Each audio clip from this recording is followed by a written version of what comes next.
Sudhagad education सोसायटीचे पूर्व प्राथमिक, प्राथमिक, माध्यमिक व उच्च माध्यमिक विद्यालय कळंबोली मराठी, हिंदी, इंग्रजी, उर्दू माध्यम यांच्या सौजन्याने शैक्षणिक व्हिडिओमध्ये आपलं सर्वांचं स्वागत आहे.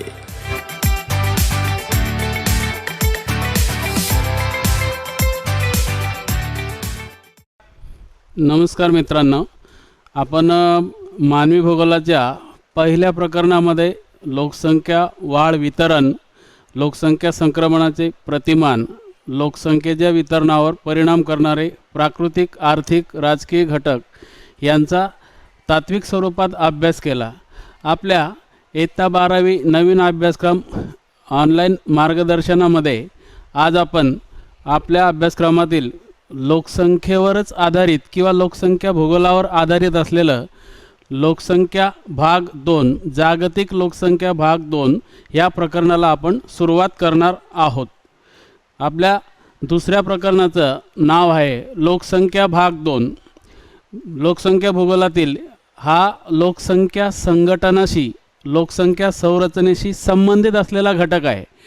या पहिल्याच प्रकरणात मी सांगितलं की लोकसंख्या ही त्या देशासाठी संपत्ती मानले जाते किंवा संसाधन मानलं जातं. फक्त ती कामकरी लोकसंख्या असावी, वर्किंग पॉप्युलेशन असावी. नॉन वर्किंग पॉप्युलेशन ही विविध प्रकारचे खर्च वाढवते, पण वर्किंग पॉप्युलेशनला संपत्ती किंवा संसाधन असं म्हणतात. त्याच आधारे आपल्याला लोकसंख्या भाग 2 मध्ये लोकसंख्या संपत्ती कशी किंवा संसाधन कसं या बाबतीतले लोकसंख्येचे जे विविध प्रकारचे गुणात्मक घटक दिलेले आहेत, त्या गुणात्मक घटकांचा अभ्यास आपल्याला या प्रकरणामध्ये करायचा आहे. त्या घटकांमध्ये पहिला घटक दिलेला आहे वयोगट रचना, दुसरा दिलेला आहे लिंग रचना, तिसरा दिलेला आहे साक्षरता आणि शिक्षण, चौथा घटक दिलेला आहे व्यावसायिक रचना आणि पाचवा घटक दिलेला आहे ग्रामीण भागात, शहरी भागात राहणारी लोकसंख्येची रचना. अशा या 5 घटकांवर लोकसंख्येचं संघटन अवलंबून असते. त्यापैकी आपल्याला या सुरुवातीच्या याच्यात पहिले 2 घटक आपल्याला अभ्यासायचे आहेत. या पहिल्या 2 घटकामध्ये प्रामुख्याने वयोगट रचना आणि लिंगभेद रचना या दोघांचा समावेश होतो. लोकसंख्येचा मानवी संसाधनाच्या दृष्टिकोनातून विचार केला जातो आणि लोकसंख्या मानवाला संसाधन म्हटलं हेच लोकसंख्येचं प्रमुख अंग आहे. म्हणजे लोकसंख्या संपत्ती हे मानवी संसाधन म्हणून एक प्रमुख अंग संबोधले जाते, कारण त्या संपत्ती मानलेल्या मानवावरच देशाचा विकास अवलंबून असतो. देशाची अर्थव्यवस्था बळकट होत असते. म्हणून लोकसंख्येचा विचार मानवी संसाधन या दृष्टिकोनाने करणे गरजेचे आहे. ह्याच प्रमुख अंगाला अनुसरून एक कन्सेप्ट या ठिकाणी दिलेली आहे. लोकसंख्येचा शारीरिक आणि बौद्धिक विकास म्हणजेच प्रदेशाचा विकास. म्हणून शारीरिकदृष्ट्या, फिजिकलदृष्ट्या लोकसंख्या सबळ असावी, बौद्धिकदृष्ट्या विद्वान असावी. या शारीरिक आणि बौद्धिक वैशिष्ट्यावरच प्रदेशाचा विकास अवलंबून असतो. ती लोकसंख्या ज्या प्रदेशात राहते त्या प्रदेशाचा विकास लोकांच्या शारीरिक आणि बौद्धिक वैशिष्ट्यावर अवलंबून असतो. म्हणून प्रदेशाचा विकास या बौद्धिक आणि शारीरिक वैशिष्ट्य असलेल्या लोकसंख्येमुळे होतो. आणि नुसता विकास होत नाही, त्या विकासावर या बौद्धिक आणि शारीरिकदृष्ट्या सबळ असलेल्या लोकसंख्येचा प्रभाव देखील पडतो आणि याच प्रभावाने एकूण देशाचा विकास होत असतो. याशिवाय लोकसंख्येच्या संसाधन वापराशिवाय इतर संसाधने वापरण्यावर बंधने त्यावर येऊ शकतात असं म्हटलेलं आहे. म्हणजे जी लोकसंख्या काम करते, जी लोकसंख्या कामकरी गटातले, जी लोकसंख्या वर्किंगमधली आहे, ती वर्किंग लोकसंख्येला इतर बंधने वापरता येऊ शकत नाही. या बाबींचा विचार केला तर त्यामध्ये लोकसंख्येची रचना यात कुठलंही बंधन नाही. कोणताही देश आपापल्या देशाची रचना ठरवत असतो, म्हणजे त्यावर दुसऱ्याचा दबाव नसतो. लोकसंख्येचं लिंग गुणोत्तर त्या देशातलं, लिंग गुणोत्तराच्या बाबतीत देखील त्या देशात असलेली स्त्री पुरुषांची संख्या ज्या पद्धतीने वाढेल त्या ठिकाणी परंपरागत असलेल्या जे विविध प्रकारचे कायदे कानून असतात त्यानुसार लिंग गुणोत्तरामध्ये तफावत दिसते. आणि साक्षरता त्या त्या भागात असलेल्या साक्षरतेच्या सोयी उपलब्ध सोयी त्या उपलब्ध सोयींचा यामध्ये विचार केलेला आहे.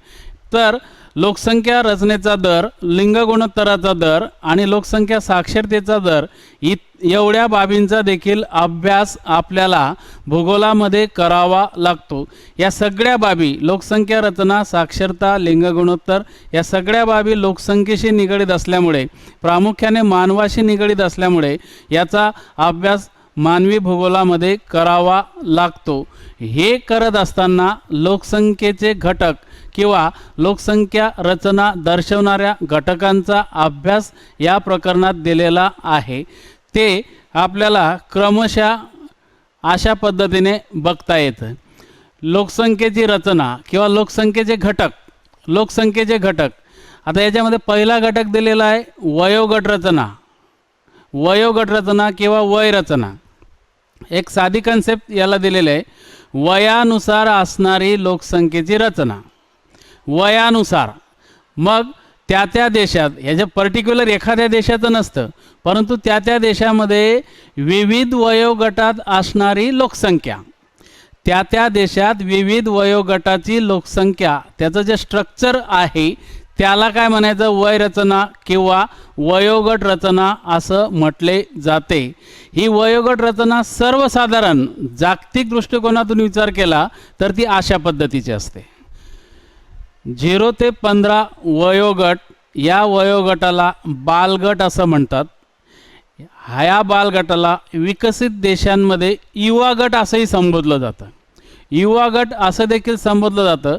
परंतु जगाचा विचार करत असताना आपण विकसित, विकसनशील किंवा अविकसित असे पाठ करीत नाही. आपण काय करतो, जागतिक दृष्टिकोनातून हा वयोगट बालगटात येतो असा विचार करतो. म्हणून जागतिक दृष्टिकोनातून बालगट 0 ते 15 बालगट, बालवयातले मुलं यामध्ये येतात. त्यात अर्भक म्हणजे जन्माला आलेलं, चालू जन्माला आलेलं, बालके त्या भागातली बालके म्हणजे 0 ते 15 मध्ये येत असलेली बालके, आणि कुमारवयीन बालके म्हणजे 15 वर्षापर्यंतची बालके, यांचा समावेश यामध्ये होत असतो. म्हणजे 0 ते 15 बालगटामध्ये जन्माला आलेल्या अर्भकापासून ते कुमार वयापर्यंत म्हणजे 15व्या वर्षापर्यंत यांचा समावेश होत असतो. दुसरा गट दिलेला आहे 15 ते 59, याला तरुण गट म्हणतात किंवा प्रौढ गट म्हणतात. हा प्रौढ गट जो असतो तो वर्किंग पॉप्युलेशनचा असतो, काम करणारी लोकसंख्या. मग यात प्रामुख्याने साधारणपणे 16 ते 35 आणि 36 ते 59 असा एक गट केला जातो. परंतु तो त्या त्या देशाच्या लोकसंख्येनुसार केला जातो. अख्ख्या जगात तसंच राहील असं नाही. एक्झाम्पल आपण भारतातलं घेऊ शकतो. भारतामध्ये 0 ते 15 बालगट आहेच. भारतात 15 ते 35 हा वर्किंग म्हणजे तरुण गट मानला गेलेला आहे, जो जास्त कार्यशील असतो, ज्याची पॉवर जास्त असते. आणि 16 ते 59 हा सुद्धा कामकरी गट असतो, परंतु याची पॉवर थोडी कमी झालेली असते. म्हणजे भारतात असं डिवायडेशन केलं जातं. मात्र जागतिकदृष्ट्या 15 ते 59 प्रौढ गट, काम करणारी लोकसंख्या, वर्किंग पॉप्युलेशन अशाच पद्धतीने स्पष्टीकरण त्याचे दिले जाते. याच वयोगटातील महिला ह्या गरोदर राहतात. 15 ते 59 वयोगटातीलच महिला गरोदर राहतात आणि नवीन बालकांना त्या जन्मास घालतात. त्या कामकरी देखील असतात. त्यांच्यावरती घराची जबाबदारी पण असते. त्यांच्यावरती विविध प्रकारच्या व्यवसायांची जबाबदारी देखील असते. त्या सगळ्या कामकरी गटामध्ये येतात आणि त्या आपापल्या देशाला जास्तीत जास्त विद्वान स्वरूपाची किंवा चांगल्या स्वरूपाची लोकसंख्या जन्मास घालण्याचा किंवा देण्याचा प्रयत्न करतात. म्हणून सर्वदूर अख्ख्या जगामध्ये 15 ते 59 कामकरी लोकसंख्येच्या गटाला खूप महत्त्व दिले जाते. काही भागामध्ये, काही देशांमध्ये 16 ते 35 या वयोगटातली लोकसंख्या ही देशाच्या सीमेवर लावले जाते, म्हणजे आर्मीमध्ये असो किंवा मिलिटरीमध्ये आपण ज्याला म्हणतो त्यात लावले जाते आणि 35व्या वर्षानंतर हळूहळू त्याची कुवत कमी होत जाते, म्हणून त्याला 17-18 वर्षात रिटायर केलं जातं. 17-18 वर्षाचा बॉन्ड लिहून घेतला जातो आणि तो 35, 36, 40 वर्षाचा होईपर्यंत तो रिटायर होतो.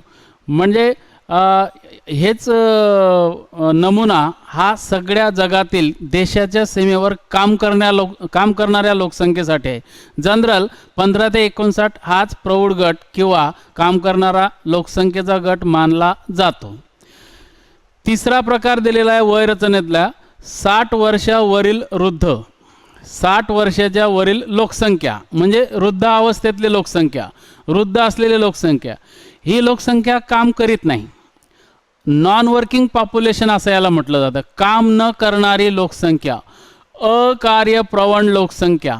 या लोकसंख्येचा प्रामुख्याने देशाला काहीही फायदा होत नसतो.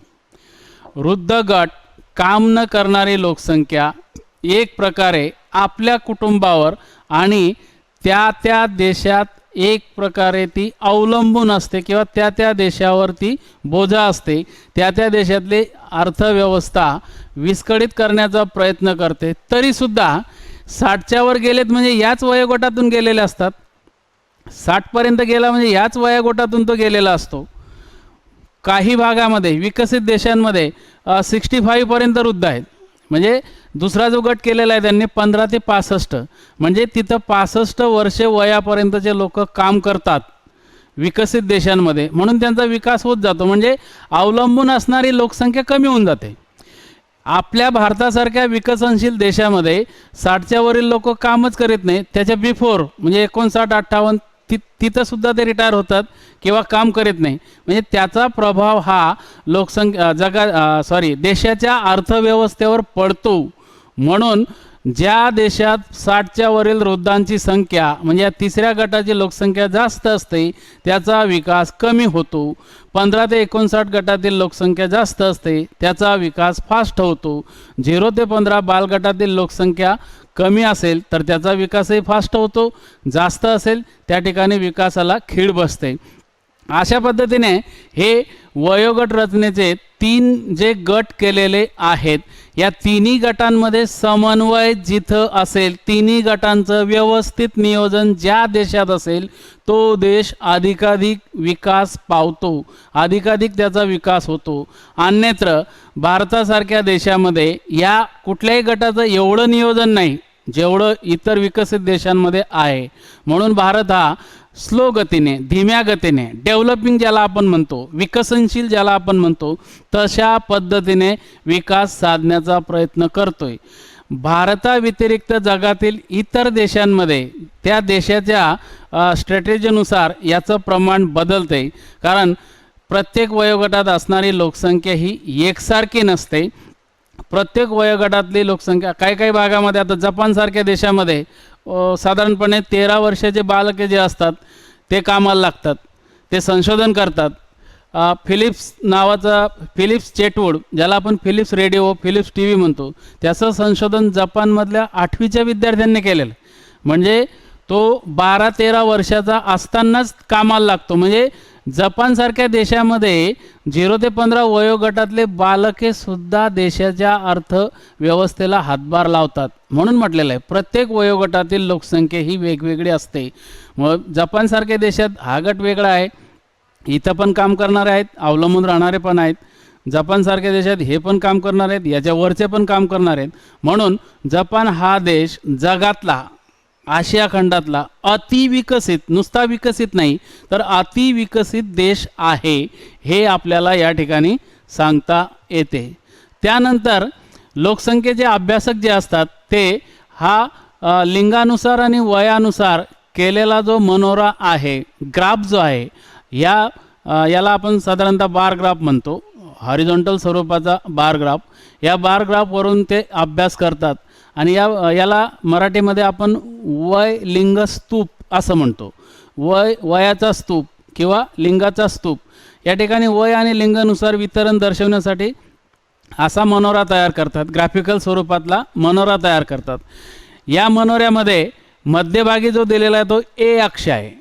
ए म्हणजे वाय अक्ष, त्याच्यावरती 0 ते 5, 5 ते 10 आणि 100+. म्हणजे अशा पद्धतीने 5-5 वर्षाच्या क्लास इंटरवलने 5-5च्या इंटरवलने हे अंक दिलेले आहेत ए गटावरती. त्यानंतर याचा जो क्षय ॲक्सिस आहे, एक्स ॲक्सिस ज्याला आपण म्हणतो, त्या ठिकाणी वयोगट दिलेला आहे 33, 36, 3-3च्या गटाने 39, 42 अशा पद्धतीने. आणि ही लोकसंख्या देत असताना ती दशलक्षात आहेत, म्हणजे 33चा 10 लक्ष, 36चा 10 लक्ष, तसंच इकडे पण अशा पद्धतीने हे दिलेलं आहे. या स्तूपामध्ये, या रेशोमध्ये दाखवलेला डाव्या बाजूचा जो भाग आहे, त्या डाव्या बाजूच्या भागामध्ये पुरुष दाखवलेले आहेत. पुरुषांचा वयोगट डाव्या बाजूला, ज्याला ब्ल्यू आणि ब्लॅक स्वरूपाचं शेड दिलेलं आहे. या स्तूपामध्ये उजव्या बाजूला स्त्रियांचा वयोगट, ज्याला ब्राऊन आणि थोडंसं डार्क ब्राऊन अशा पद्धतीचं शेड दिलेलं आहे. तर डावी बाजू पुरुष, उजवी बाजू स्त्रिया वयोगटानुसार, म्हणजे ह्या वयोगटानुसार 0 पासून ते 100+ पर्यंत या वयोगटानुसार डाव्या बाजूला पुरुष आणि उजव्या बाजूला स्त्रिया दाखवलेल्या आहेत. मग साधारणपणे त्या वयोगटात येत असणारे हा जो स्तूप आहे, हा खालच्या बाजूस साधारणतः पसरट आहे. म्हणजे काय, जन्मदर जास्त, म्हणजे लहान वयोगटातले 0 ते 15 वयोगटात लोकसंख्या जास्त, त्यानंतर 20 ते साधारणतः 45 पर्यंतचा लोकसंख्या हळूहळू कमी होत जाते, 50च्या वरची हळूहळू कमी होत जाते, 85च्या पुढे एकदम कमी होत जाते, 95 पर्यंत एकदम कमी, 100ला जवळपास नसल्यासारखी, 100ला म्हणजे भारतातला 100ला जवळपास नसल्यासारखी, एकदम मायनर, एखाद दुसरा असेल तर, एखाद दुसऱ्या राज्यात, एखाद दुसऱ्या भागात एखाद दुसरे व्यक्ती असतील तेवढंच. म्हणजे या ठिकाणी तळभाग हा बालकांचा आणि शीर्षाकडे वृद्ध अशा पद्धतीने तो विस्तारित होत जाताना दिसतो. मग इकडचं पुरुषांचं प्रमाण आणि इकडचं स्त्रियांचं प्रमाण याच्यावरून लिंग गुणोत्तर काढलं जातं. लिंग गुणोत्तराचं नियोजन हा सुद्धा देशाचा विकासाचा एक भाग आहे. हे लोकसंख्या संघटनामध्ये आपल्याला पुढे बघायचं आहे. 15 ते 59 जास्त कार्यशील लोकसंख्या, म्हणजे काम करणारी लोकसंख्या. 0 ते 15 अवलंबित, म्हणजे डिपेंडंट पॉप्युलेशन. आपल्या हा जो मधला गट आहे 15 ते 59 या वयोगटावर अवलंबून असलेली लोकसंख्या. आणि 60च्या वरील लोकसंख्या ती परावलंबी, नुसती अवलंबित नाही तर परावलंबी. 60च्या वरच्या लोकांना जनरली भारतामध्ये दुसऱ्यावरच अवलंबून राहावं लागतं, त्याला काय म्हणतो आपण, परावलंबी. आणि त्यांचा हॉस्पिटलचा खर्च, वैद्यकीय खर्च हा जास्त येत असतो. वैद्यकीय खर्च जास्त येत असतो म्हणून त्यांचा डेथ रेट देखील हा जास्त असतो. म्हणजे काही भागामध्येच त्यांच्याकडे लक्ष दिले जाते किंवा त्यांची काळजी घेतली जाते, ऑल ओव्हर त्यांची काळजी घेतली जात नाही. वैद्यकीय खर्च जास्त असल्यामुळे ज्याला तो खर्च पेलत नाही त्या ठिकाणी डेथ रेट किंवा मृत्यूदर हा वृद्धांचा वाढलेला असतो. अशा पद्धतीने या वय आणि लिंग स्तूपानुसार आपल्याला याचं डिवायडेशन करता येते. त्यानंतर अभ्यासक ज्या मनोऱ्यांचा अभ्यास करतात, लोकसंख्या वय रचनेचा, लोकसंख्या लिंग रचनेचा, सगळ्या लोकसंख्या संघटनाचा अभ्यास करत असताना असे स्तूप वापरतात. या पद्धतीचे मनोरे म्हणतो आपण त्याला. या मनोऱ्याचे 3 प्रकार दिलेले आहेत. पहिला जो दिलेला आहे विस्तारणारा, म्हणजे तळभागाला तो विस्तारलेला आहे आणि हळूहळू वर जात शीर्ष निमुळता होत गेलेला आहे. तळाला विस्तारलेला, शीर्ष निमुळता, म्हणजे वाढत्या वयानुसार मृत्यूदर वाढतोय. आणि जन्मदर हा पसरट आहे म्हटल्यानंतर जन्मदर जास्त आहे, आणि वरती हा एकदम आतमध्ये गेला आहे म्हणजे कमी पसरलेला आहे म्हणून मृत्यूदर पण जास्त. पहिल्या स्तूपात, पहिल्या मनोऱ्यात जन्मदर जास्त, मृत्यूदर पण जास्त. दुसरा संकोचणारा, याचा तळाचा भाग संकुचित आहे म्हणजे कमी आहे, कमी पसरट. त्यानंतर हळूहळू शीर्षाकडे जाताना परत पसरट होतोय, त्यानंतर मध्ये कमी होतोय, तरुण वयोगटामध्ये परत पसरत जातोय आणि शेवटी परत निमुळता होत जातोय. म्हणजे हा शीर्षाचा विस्तार याचा जास्त असतो म्हणून वृद्ध यामध्ये जास्त आहेत, म्हातारी मंडळी जास्त आहेत. तरुणांची संख्या, म्हणजे हा जो कापलेला भाग आपल्याला दिसतो इथं, तरुणांची संख्या काय झाली, कमी झालेली आहे. म्हणजे जन्मदर कमी आहे आणि मृत्यूदर पण अतिशय कमी, कारण हा शीर्षाचा भाग पसरट झालेला आहे. याच्याही एका साईडला पुरुषांचा वयोगट आहे, एका साईडला स्त्रियांचा वयोगट आहे. ई किंवा तिसरा जो भाग आहे, तिसरा मनोरा स्थिरावलेला, स्थिर स्वरूपाचा, यामध्ये प्रत्येक गटाची टक्केवारी जवळपास सारखी, म्हणजे एवढा काही पसरट जास्त दिसत नाही, एवढा कमी पसरलेला पण दिसत नाही, म्हणजे जवळपास सारखं एकसारखं प्रमाण आहे. म्हणजे जन्म आणि मृत्यूदर दोन्ही कमी, म्हणून लोकसंख्या वाढ खूप कमी झालेली. यामध्ये लोकसंख्या वाढ खूप कमी आहे. साधारणपणे असा जो स्तूप असतो हा विकसित देशांचा असतो. असा जो स्तूप असतो हा विकसित आणि विकसनशील देशांचा असतो. असा जो स्तूप असतो तो विकसनशील आणि अविकसित देशांचा असतो. म्हणजे अशा पद्धतीने या वयाच्या स्तूपावरून किंवा मनोऱ्यावरून वेगवेगळ्या पद्धतीने आपल्याला लोकसंख्येचं किंवा लोकसंख्येच्या वय रचनेचं स्पष्टीकरण करता येते. त्यानंतर या स्तूपावर आधारलेले म्हणजे यांचं निरीक्षण करणे आणि निरीक्षण करून त्या ठिकाणी कोणत्या कॅटेगरीचे देश त्यामध्ये बसतात त्याच्यासाठी दिलेले वेगवेगळे प्रश्न आहेत. हे प्रश्न पुस्तकात देखील आहेत. याला डायग्राम नंबर 2.1 हे 3 मनोरे त्यांचा आकारांचा अभ्यास करून खालील प्रश्नांची उत्तरे. आता आपण जनरली म्हणतो कोणत्या मनोऱ्यात बालकांची संख्या सर्वात कमी, आपल्या डोळ्यासमोर लगेच येतो. याचा भाग हा संकुचित आहे, पसरलेला नाही, म्हणजे इथं बालकांची संख्या कमी, म्हणजे उत्तर याचं काय येणार? ई याचं उत्तर येणार. म्हणजे तिसरा मनोरा, कोणत्या मनोऱ्यात वृद्धांची संख्या सर्वात कमी आहे, म्हणजे हा पहिला क्लिअर कट दिसतंय. म्हणजे जे बार ग्राफ्स आहेत ते एकदम कमी झालेले आहेत आणि 95च्या पुढे एकदम दिसेनासे अस्पष्ट झालेत.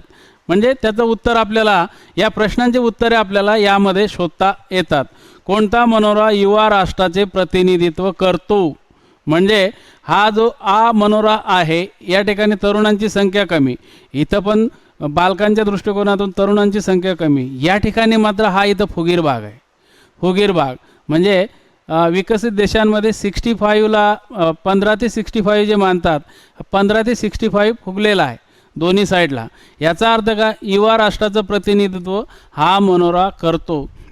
अशा पद्धतीने या स्तूपांचा, या मनोऱ्यांचा अभ्यास करून आपल्याला त्याच्याखाली दिलेल्या प्रश्नांची उत्तरे देता येऊ शकतात.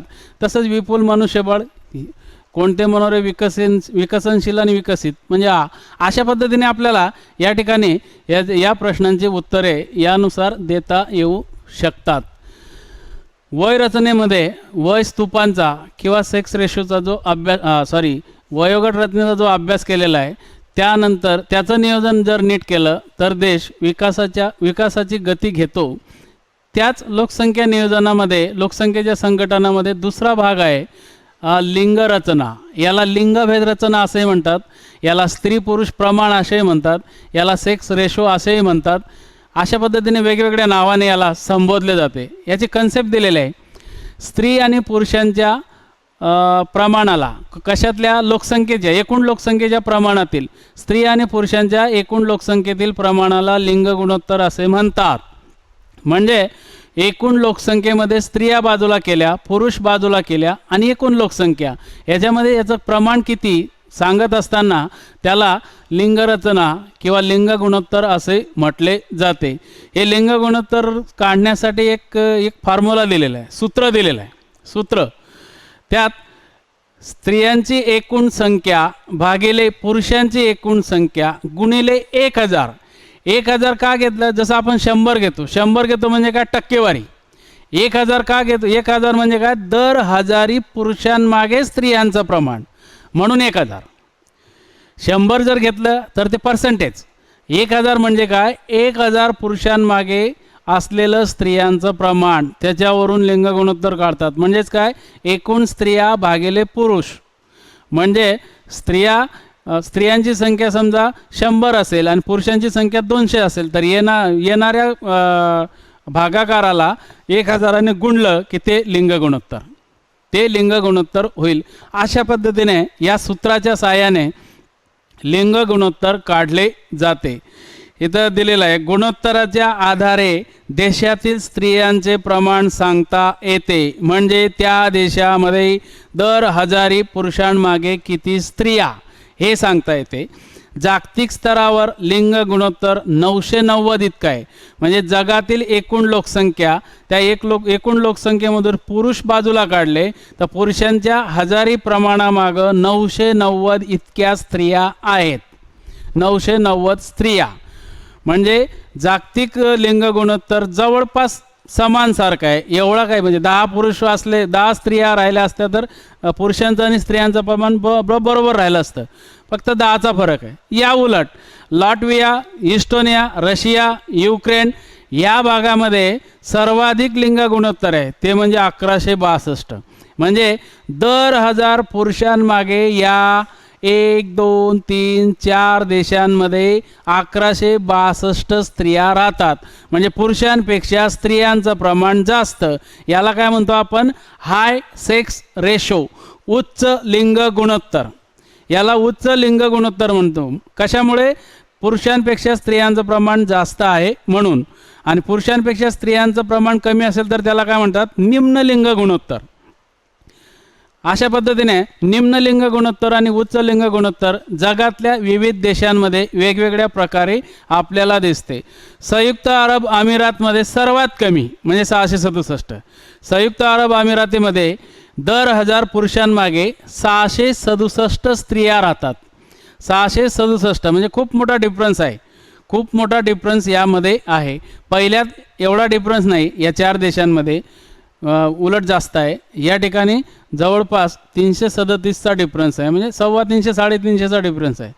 त्यानंतर चीन, भारत, भूतान, पाकिस्तान, अफगाणिस्तान या भागामध्ये लिंग गुणोत्तर सर्वात कमी आहे. कारण काय असेल? चीनची लोकसंख्या जास्त, भारताची लोकसंख्या, हे सगळे भारताचे शेजारी आणि भारतानंतर हळूहळू विकासाला येत असणारे देश. म्हणजे या ठिकाणी देखील भारतामध्ये ज्या क्रूर प्रथा होत्या सुरुवातीच्या काळामध्ये, स्त्रियांकडे लक्ष न देणे, मुलगा वंशाचा देवा म्हणून स्त्री अर्भकाला जन्माला न घालणे किंवा स्त्री अर्भक जन्माला येऊ नये म्हणून ॲबॉर्शन करणे, स्त्री अर्भकाला मारून टाकणे, स्त्रियांवर अन्याय करणे, अत्याचार करणे, अशा पद्धतीच्या प्रथा असल्यामुळे आपोआपच पुरुषांपेक्षा स्त्रियांची संख्या कमी होते. म्हणून म्हटलेलं आहे की चीन, भारत, भूतान, पाकिस्तान, अफगाणिस्तान या सगळ्या आशिया खंडातले देश आहेत. या आशिया खंडातल्या देशांमध्ये लिंग गुणोत्तर कमी आहे. आशिया खंडातील देशांमध्ये लिंग गुणोत्तर कमी आहे हे आपल्याला या ठिकाणी सांगता येते. त्यानंतर लोकसंख्येचा लाभांश म्हणजे साधारणपणे हे वय रचनेशी निगडित आहे. जनरली म्हटलेलं आहे एखाद्या देशाच्या वय रचनेत होणाऱ्या बदलामुळे काही वेळेस जन्मदर वाढला, मृत्यूदर वाढला, कमी झाला, जन्मदर कमी झाला, मृत्यूदर कमी झाला, किंवा वृद्धच जास्त मरायला लागले, तरुण जास्त मरायला लागले, यामध्ये वय रचनेत बदल होतो आणि त्या बदलामुळे अर्थव्यवस्थेत वाढ होते किंवा घट होते. परंतु लोकसंख्येच्या लाभांशामध्ये पॉझिटिव्ह बाजू दिलेली आहे. वय रचनेत जे बदल होतात म्हणजे काय? तरुण गट वाढत जातो, तरुण लोकसंख्या वाढत जाते, त्यामुळे अर्थव्यवस्थेत वाढ होते. त्याला लोकसंख्येकडून मिळणारा एक लाभ किंवा लाभांश आहे असं म्हटलं जातं. अर्थशास्त्राच्या दृष्टिकोनातून नफा तोटा यातून मिळणारा जो बेनिफिट आहे त्या बेनिफिटमधून लाभांश दिला जातो. त्यात आता याच्यामध्ये लाभांश कशा मिळतो अशा पद्धतीचं एक 2-3 हे दिलेले आहेत. बचतमध्ये वाढ झाल्यामुळे, मुलांची संख्या कमी असल्यामुळे आणि महिला जास्त कार्यशील असल्यामुळे आणि अवलंबून असणाऱ्यांचं प्रमाण कमी असल्यामुळे, म्हणजे हे 4 घटक ज्या ठिकाणी सक्षम असतील त्या भागामध्ये लाभांश मिळतो, नफा मिळतो. याच्यासाठी एक तक्ता दिलेला आहे. हा तक्ता देखील आपल्या नवीन अभ्यासक्रमाच्या पुस्तकात आहे. त्याच्यात 2001 ते 10, 2011 ते 20, 2021 ते 30, 2034 ते 40 अशा पद्धतीच्या वर्षामधलं एक काम करणारी लोकसंख्या आणि टक्केवारी दिलेली आहे. म्हणजे ह्या काळात 57% लोकसंख्या काम करत होती. भारतामध्ये 2011 ते 20 मध्ये 60%, 2021च्या पुढं एवढे होईल, 2000 अशा पद्धतीने, म्हणजे हे प्रमाण वाढत राहील, हे प्रमाण वाढत राहील. आणि याच तक्त्याला अनुसरून विविध प्रकारचे प्रश्न, जे मी मागील डायग्राममध्ये जसं सांगितलं तसंच या तक्त्यामध्ये जे अंक दिलेले आहेत, या अंकानुसारच त्या त्या भागातील आपल्याला अभ्यास करून त्यांची उत्तरे देता येऊ शकतात. त्यानंतर वेगवेगळे देश दिलेले आहेत. हे जनरली विकसित आणि विकसनशील या दोन देशांचं विवेचन आहे. देशाचं नाव समजा जर्मनी आहे. जर्मनीमध्ये सेवानिवृत्तीचे वय 2023पर्यंत टप्प्याटप्प्याने वाढून 66, म्हणजे 2029ला 67 केले जाईल. त्याच्या अपोजिट भारतामध्ये 60 वर्ष आहे, परंतु आस्थापनेनुसार म्हणजे त्या डिपार्टमेंटनुसार 55 ते 65 अशा पद्धतीने बदलत जाते.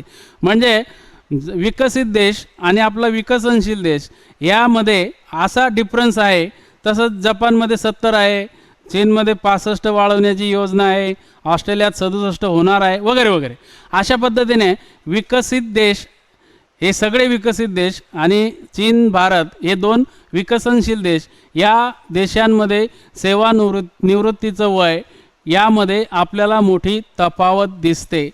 मित्रांनो, या लिंगरचनेनंतर लोकसंख्या संघटनेचे जे घटक आहेत किंवा लोकसंख्या रचनेचे जे इतर घटक आहेत ते आपण पुढच्या तासाला अभ्यासू. धन्यवाद.